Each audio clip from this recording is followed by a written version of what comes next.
오늘 제목은 주술에서 신앙으로입니다. 여러분 주술 그리고 과학 그리고 신앙 이 세 가지가 얼핏 어떤 부분은 짝을 이루어서 공통점을 이루고 어떤 부분은 또 서로에 대해서 다른 차이점을 보여줍니다. 주술은 아무래도 전통 사회에서 인간의 이성이 깨어나기 전에 많이 횡행했던 그런 내용들입니다. 실제로 우리 그 궁중 비화를 보면은 그 왕의 아들을 낳고자 여인들끼리 서로 투쟁하고 싸우고 그러면서 권력 다툼이 일어나는 그런 이야기를 알고 있지 않습니까? 상대가 회임을 했을 때 딸이면은 다행인데 아들이면은 이제 왕세자 책봉이 그쪽으로 넘어가거든요.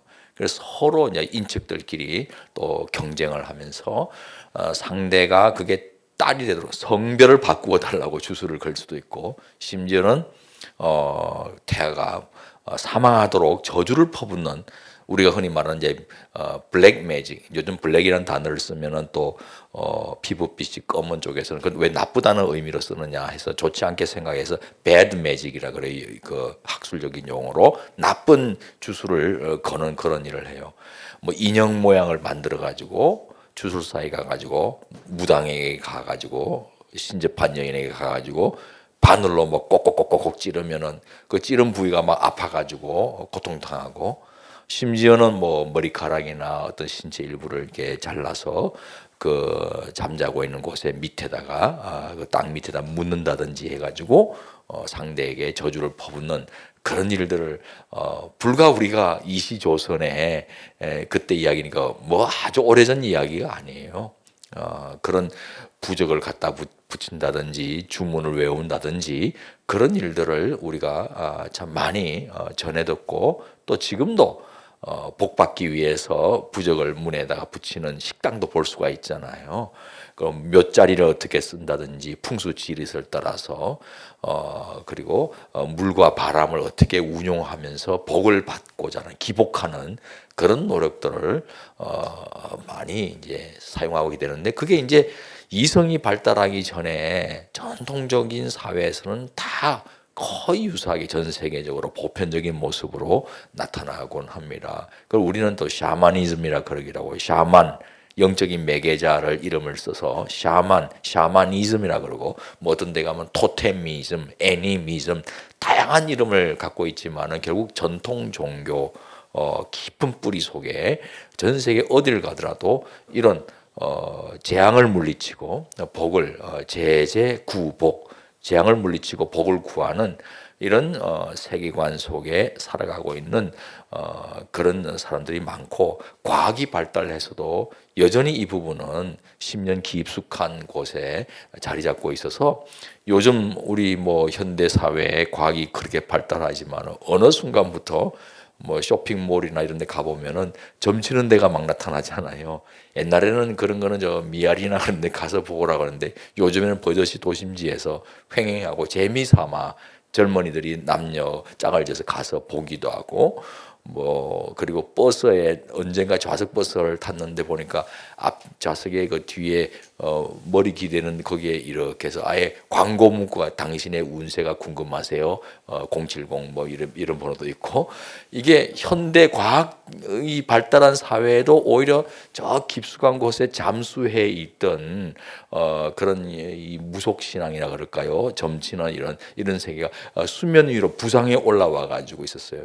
그동안에 이성적 합리주의가 굉장히 강하게 자리 잡고 있을 때는 그게 아주 꽉꽉 눌러가지고 창피하니까 미신적이니까 깊숙한 곳에 숨어 있다가 그 현대 과학주의의 한계를 많이들 절감하잖아요.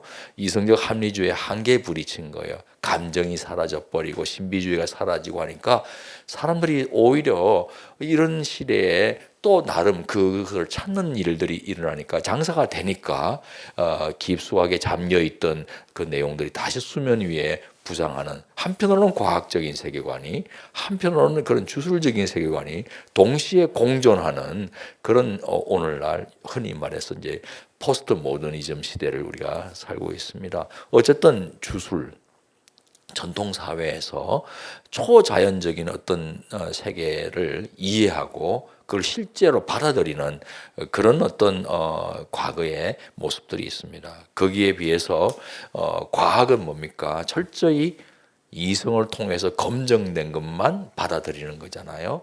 그렇게 해서 굉장히 서구 사회가 과학이 발달하고 병원도 나오고 학교도 나오고 하면서 이 세상의 모든 문제는 이 과학이 다 해결할 수 있다라는 낙관을 하게 된 것이죠.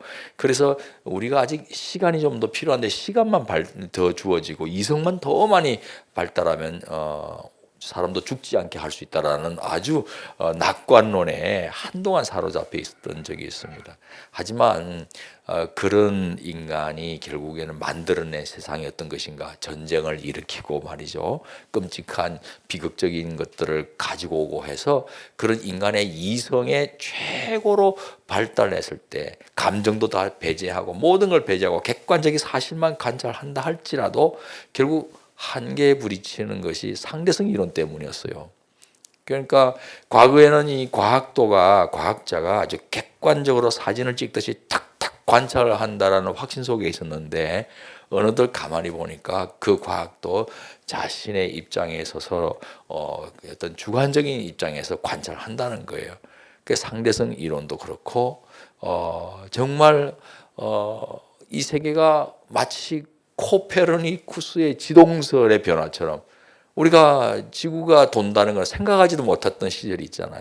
그냥 별이 왔다 갔다 하는 걸로만 봤는데 어느 순간 지구가 돌더라는 이런 큰 변화가 일어났잖아요. 그것처럼 과학도 인간의 이성적인 합리, 이성을 통해서 객관적으로 사진을 찍듯이 관찰하고 정확하게 분석해낼 수 있다라는 확신에서부터 이제는 흔들리기 시작하는 거예요.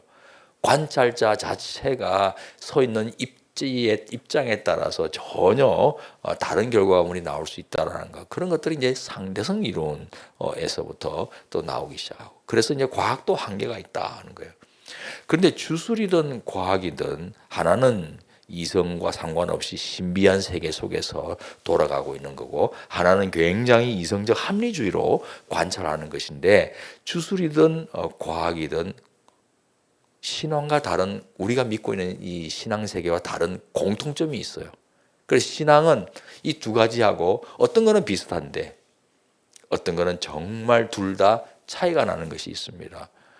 주술과 신앙에 비슷한 점이 있다면은 초자연 세계를 인정한다는 거 아니겠어요? 하나님이 살아계시고, 성경 속에서도 주술사 이야기도 나오고 여러 가지 신비한 세계, 초자연적 기적도 나타나고, 이걸 인정하는 점에서는 비슷한 점이 있어요.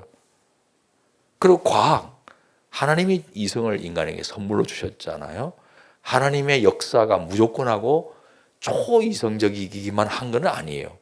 인간의 일상 속에서, 평범한 일 속에서도 하나님의 섭리의 손길이 나타나는 것이고, 우리에게 소원을 두고 역사하시는 하나님, 우리의 마음의 이성적 판단을 통해서 그래도 내가 이걸 원한다. 그런데 하나님이 간합하시면 그것도 하나님의 역사예요.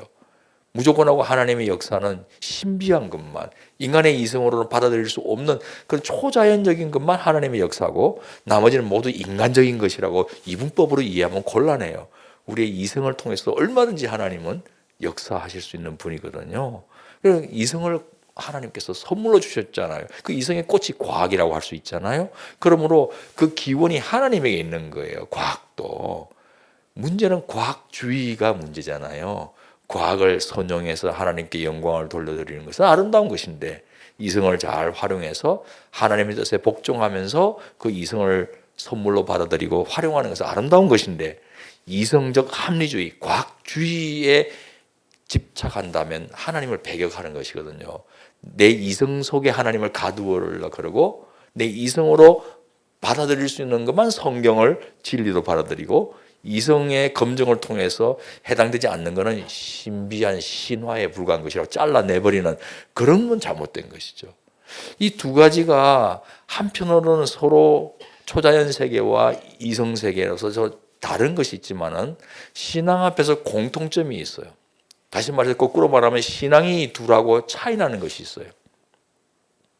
주술하고 과학하고의 공통점, 큰 화두가 하나 있습니다. 신앙하고 다른 것이요. 신앙이 이 두 가지하고 차이 나는 것이 있어요. 주술하고 이 과학의 공통점은 뭐냐면 인간의 통제예요. 컨트롤. 방법은 초자연적인 방법이고 이것은 자연적인 방법이고 이성적 방법이지만은 공통점이 있는데 내가 내 주변 환경을 통제한다. 내가 하나님인 것이에요. 내가 통제한다는 거예요. 내가 원하는 결과물을 얻어내려고 하는 것이죠. 그것이 컨트롤하는 것이 컨트롤. 이에 비해서 신앙은 뭡니까? 나 아닌 바깥에 계시는 나와 다른 전적인 타자라 그러잖아요. 나와 다른 하나님, 살아계신 하나님의 뜻을 존중하고 그 뜻에 내가 복종하는 거예요. 내 뜻대로 마옵시고 아버지 뜻대로 없어. 주술과 과학은 내 뜻대로 하겠다는 거예요. 주술은 초자연적 방법으로 내 뜻대로 내 뜻을 관철해 나갔다는 거예요. 필요하다면 무당을 동원하고 필요하다면 점수를 동원하고 필요하다면 부족과 주문을 동원해서라도 내가 원하는 바, 대개는 그게 복이겠죠. 내가 원하는 이 세상의 현세적 복을 쟁취해내는 그게 주술이라고 한다면 이성적 합리주의에 기초한 과학도 마찬가지예요. 과학을 추구하는 것도 뭡니까? 재앙을 물리치고 일기예보를 통해서 여러 가지 걸 통해 가지고 결국은 내가 원하는 발전과 내가 원하는 안전장치를 갖추려는 것이 과학이 하는 거예요. 근데 신앙은 하나님의 뜻에 복종하는 것이에요. 하나님의 뜻에 순종하는 거예요. 그게 신앙이에요. 오늘 제목을 주술에서 신앙이라고 이렇게 정해봤습니다만은 이 미가라는 사람이 재미있어요. 우리 선지자 미가하고 다른 거예요. 근데 이 미가 이름이 미가예요. 누가 하나님인가 이런 뜻이잖아요. 근데 전혀 하나님을 생각하지 않는 것 같아요. 엄마의 재산을 훔쳐서 버렸어요. 은천백 양을 훔쳤습니다. 그거 잘못된 것이잖아요. 남의 것을 도둑질한 거잖아요. 그런데 그 어머니가 재력가였던 모양이에요. 어마어마하게 저주를 퍼부는데 그 소리가 들린 거예요. 그래서 겁이 난 거죠. 그 저주가 내게 임할까 봐. 그래서 얼른 실토를 합니다. 저주를 퍼붓겠다 했는데 보니까 아들인 거예요. 아들이 가져간 거예요. 그래서 얼른 엄마가 뭐라 그럽니까? 하나님의 복이 임하길 바란다고 그 저주를 철회합니다. 그리고 엄마한테 돌려줍니다. 그러니까 그것을 다 받아서 하나님께 봉헌하겠고 그리고 그걸 신상을 만들어서 너에게 도로 돌려주겠다는 거예요. 그 신상이 뭡니까? 그리고 그 신상을 만들 때 어머니는 어떻게 했냐? 다 하나님께 바쳐서 그거를 신상으로 만들어서 너에게 주겠다고 그랬는데 그리고 너에게 복이 임하겠도록 하겠는데 다 준 것도 아니에요. 200개를 준 거예요. 200개. 1100개 중에 200개를 줘서 너가 그걸 신상을 만들어 가지고 하나님께 복 받기를 원한다. 나머지 900개는 어디 가는 거예요? 얘도 속이는 거예요. 그런 집안입니다. 그리고 그 미가는 또 아들 하나를 뜬금없이 제사장으로 세웁니다. 지금 모세오경 다음이잖아요. 모세오경을 통해서 분명히 말씀하셨잖아요. 어느 지파가 제사장이 되는 겁니까? 레위 지파 가운데서도 제사장은 아론의 후손들이에요. 아론의 후손들이 제사장이 되는 거예요. 그런데 레위 지파는 성막이나 이런 걸 막 보조하는 건데 그 중에서도 레위 지파 중에서도 아론의 후손만 제사장 역할을 하는 거예요. 그런데 지금 이게 이 에브라임 지파입니다. 에브라임 지파 아들을 그냥 제사장으로 세우는 거예요. 그리고 만든 그 신상으로 에봇도 만들고 뭐 그렇게 하잖아요. 그리고 자기 집안의 신당에도 두잖아요. 실로에 갖다 놔야죠. 그게 하나님의 물건이라고 생각한다면은 여호와 이름을 자꾸 언급을 해요. 엄마도 언급하고 다 해요. 근데 하나님의 집 법궤가 있는 실로에 그 근처에 갖다 놓는 게 아니라 자기 집에 갖다 놓는 거예요. 그럼 뭘 구했다는 거예요? 복을 구한 거죠. 그 후반부에 나오는 내용도 보세요. 유다 사람들이 살고 있는 베들레헴에서 한 레위인이 거주할 곳을 찾아서 오잖아요. 옳다구나. 이 사람을 제사장으로 세워야 되겠구나. 여러분, 제사장은 나이가 몇 살부터입니까? 전쟁에 나가는 장정들과 달리 제사장은 나이가 좀 더 있어요. 30살부터 제사장이 되는 거예요. 오늘 이 단어가 청년이라고 그래요. 청년. 이 청년은 30살까지는 안 되는 거예요. 그 당시 뭐 수명도 생각해보고 할 때는 청년이라 할 때는 30살보다 안 되는 거예요. 그리고 레위인인데 제사장으로 바로 모시잖아요. 제 레위인. 그리고 나의 아버지가 되어 달라라고 이야기합니다. 그러니까 미가가 나이가 많은 거예요. 그런데도 나의 영적인 아버지라는 뜻이 있잖아요. 그런데 제사장이 되라고 그런 거예요. 근데 이 사람이 나중에 사사기 뒤에 가면은 아론의 후손이 아니에요. 그냥 일반 레위 지파 사람이에요. 제사장 될 수 없습니다. 그런데 이 청년도 그걸 받아들이고 그 집에 붙어가지고 그리고 복을 빌어주는 그런, 소위 요즘 말로 말하면 아무리 잘못돼도 조찬기도해서 축복기도 해주는 그런 사람으로 전락을 합니다. 온 집안이 지금, 심지어 이 청년 레위인조차도 하나님의 법을 따라서 행하는 게 아니에요. 하나님께서 보시기에 합당치 못한 일들이 벌어지고 있습니다. 여호와 이름이 등장해요. 하나님의 복을 구하고 하나님 복 받기를 원하고 하지만은, 그러나 결국은 하나님을, 진리의 하나님, 율법의 뜻을 시행하시는 하나님보다는 내가 원하는데 그 복을, 내가 원하는 복을 주시는 시녀로 시녀로 전락시켜 버리는 것이죠.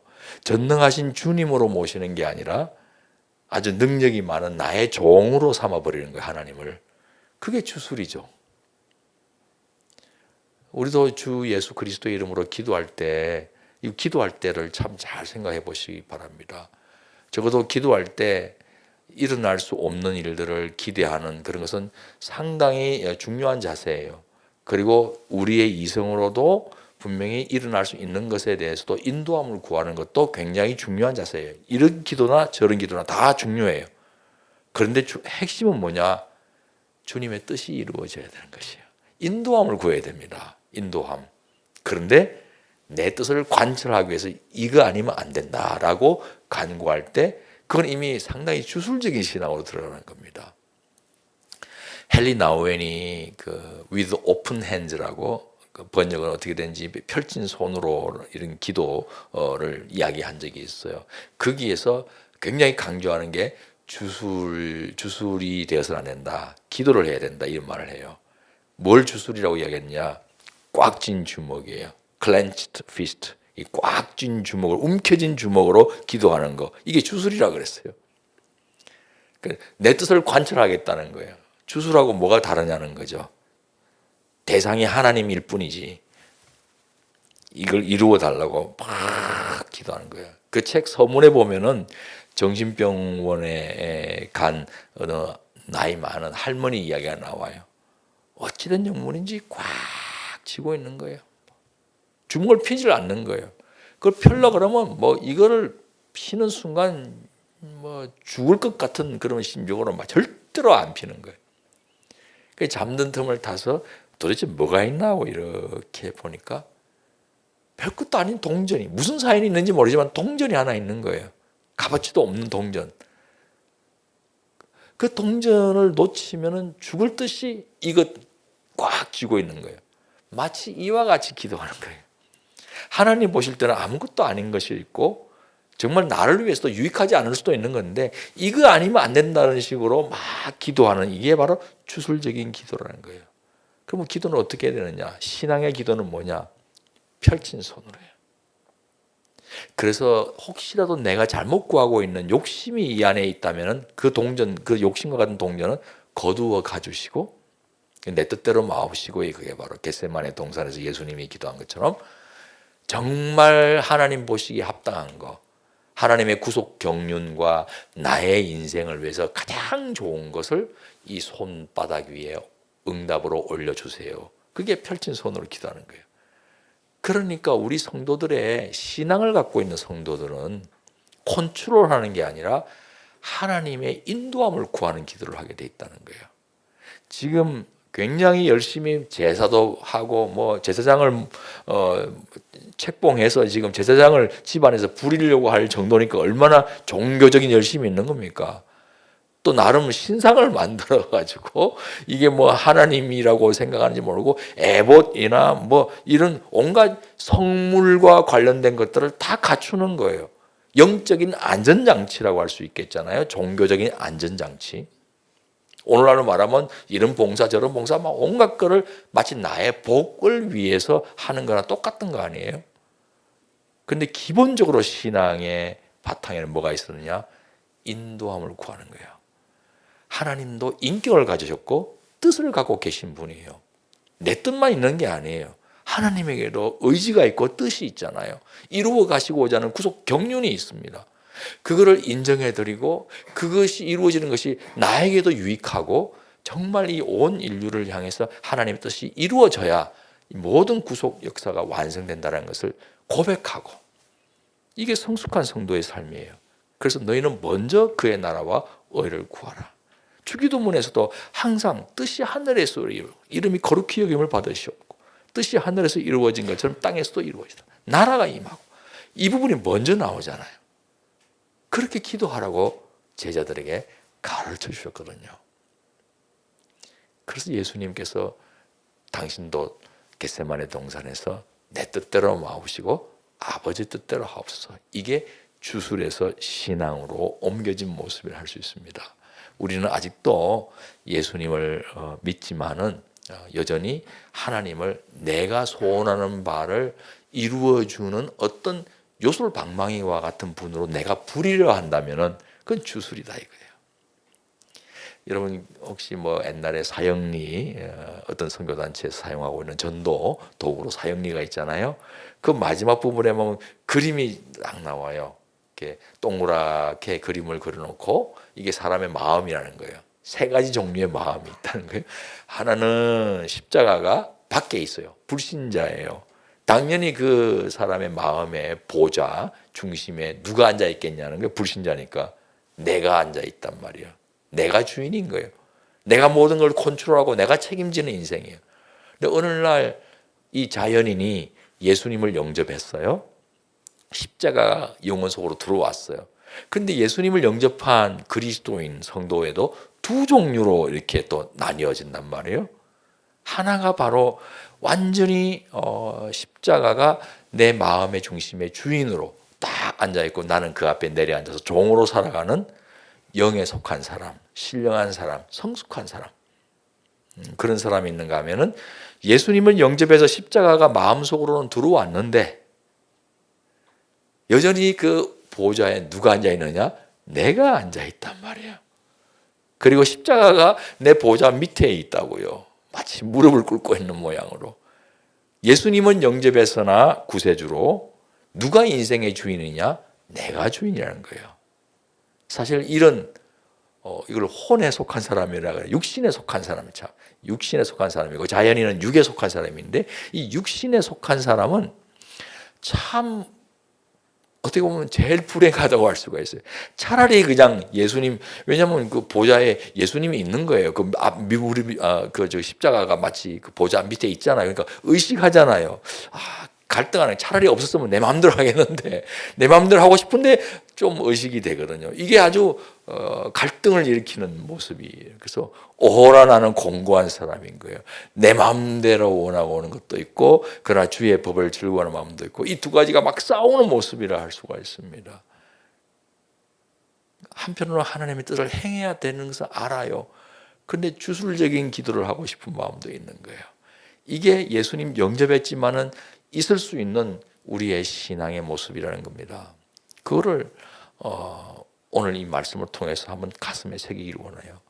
여호와의 백성이잖아요. 지금 에브라임 지파, 이 미가도 그 어머니도.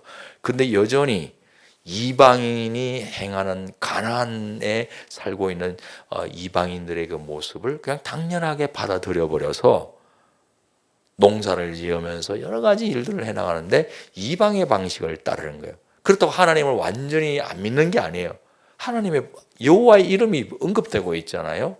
이름도 미가라고 지어졌으니까요. 그리고 하나님의 복 받기를 원한다 착 이야기하고 있습니다만 그의 모든 방식은 이방의 방식이라는 겁니다. 주술적인 방식을 쓰고 있다는 거예요. 우상을 숭배하고 있다는 거예요. 우상 숭배라는 것이 하나님 싹 버리고 우상만 숭배하는 게 아니에요. 한편으로는 하나님을 인정하면서 하나님의 복을 받기를 원하는데 또 한편으로는 안전장치를 위해서 종교적 안전장치를 위해서 또 다른 사람, 다른 존재, 다른 어떤 초자연적인 걸 의지하는 모습, 이중 충성이에요. 이게 다 우상 숭배라고 할 수가 있는 거잖아요. 오늘 이 혼돈 속에서 새 창조, 애굽 땅에서 살고 있던 이스라엘을 끄집어내어서 약속의 땅 가나안 땅으로 이끌어들이시는 하나님.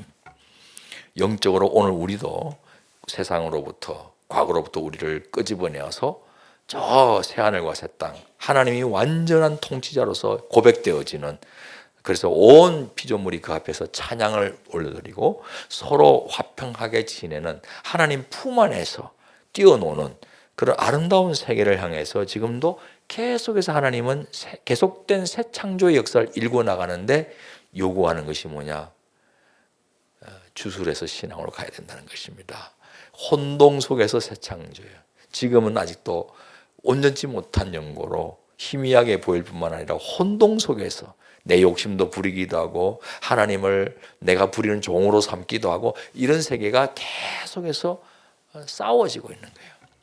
그래서 천상의 영광을 누리는 그런 영광스러운 교회의 모습, 글로리, 교회가 아주 영광된 모습도 있지만은 하나님을 예배드리고 장엄한 모습, 모든 백성, 모든 나라, 모든 언어, 모든 인종이 하나님 앞에 나와서 하얀 옷을 입고 하나님과 어린 양께 구원하심이 있습니다만 찬양하는 그 영광스러운 그 모습이 있지만 지금 이 지상에서의 교회의 모습은 그런 흑암의 세력과 주술적인 거, 내 욕심 차리는 거하고 계속해서 싸워가야 하는 전투적인 또 모습도 있다는 거예요. 그래서 계속해서 우리가 깨어서 주술로 돌아가지 않도록 내 욕심 차리는 것을 하죠. 내가 상황을 통제하고 내가 주인 되려는 것이 아니라 분명히 실제하시고 살아계신 하나님께서 가장 완벽하게 나를 사랑하시니까 그걸 믿어드리면서 그 뜻에 복종하려고 마음먹고 인도하심을 구할 줄 아는 그런 신앙인이 되어야 한다는 것입니다. 오늘 이 미가의 어머니와 미가의 모습은 또 심지어 레위인 이 모습도 마찬가지로 전혀 주님의 뜻에 합한 모습이 아닙니다. 그래서 우리 모두가 하나님의 인도하심을 구하면서 주술에서부터 벗어나야 해요.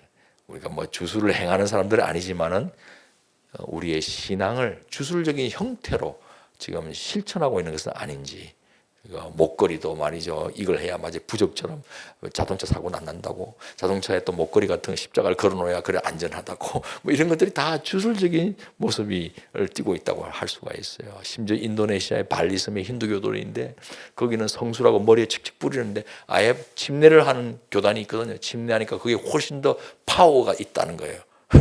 물 뿌리는 것보다 더 붕덩 당기니까 파워가 있고, 포도주도 집에까지 가서 계속 마시는 거예요. 그래서 생명이 내 속에 보혈이 확 들어오니까 나를 덮어서 보호해 주는데 온몸에 포도주가 들어가니까 뭐 이런 식으로 성찬식을 대하는 그런 걸 보았어요. 세계관이 안 바뀐 것이죠. 예수님은 영접했는데 오늘 우리 모두가 주님 앞에 바른 신앙을 갖도록 경성하여 껴있고 주술에서부터 참된 신앙, 인도함을 구하고 주의 뜻이 이루어지도록 주의 뜻에 내 뜻을 복종시키는 그런 도전을 우리 모두 받기를 바랍니다. 기도하겠습니다. 하나님 아버지, 우리가 예수님을 믿고 주일 예배를 드리며 금요일 기도하며 성경을 읽는데 과거에서부터 아직도 바뀌지 않는 세계관으로 대하는가? 저 사마리아 땅에 갔을 때 시몬이라고 하는 주술사가 있었는데 예수님 믿고 세례까지 받았는데 안수하여서 사도들이 안수하여서 방언받고 놀라운 이적 표적들이 나타난 것을 보고 돈으로 사서 나도 그와 같은 은사를 갖게 해달라고 했던 아직도 바뀌지 않은 세계관의 그 모습이 오늘 우리에게 있는 것은 아닌지 잘 들여다보기를 원합니다. 하나님 성령이시여 주의 뜻에 하나님이 주인이 되시는 높은 뜻 사람, 명실상부한 높은 뜻 사람으로 주의 뜻에 전적으로 순복하며 인도함을 구하며 그 인도하심 따라 뚜벅뚜벅 걸어가는 것이 참으로 온전한 신앙인의 길이라는 것을 알게 해주셔서 감사합니다.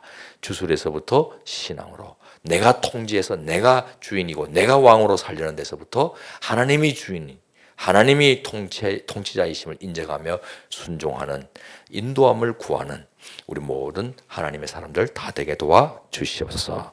예수님 이름으로 기도합나이다. 아멘.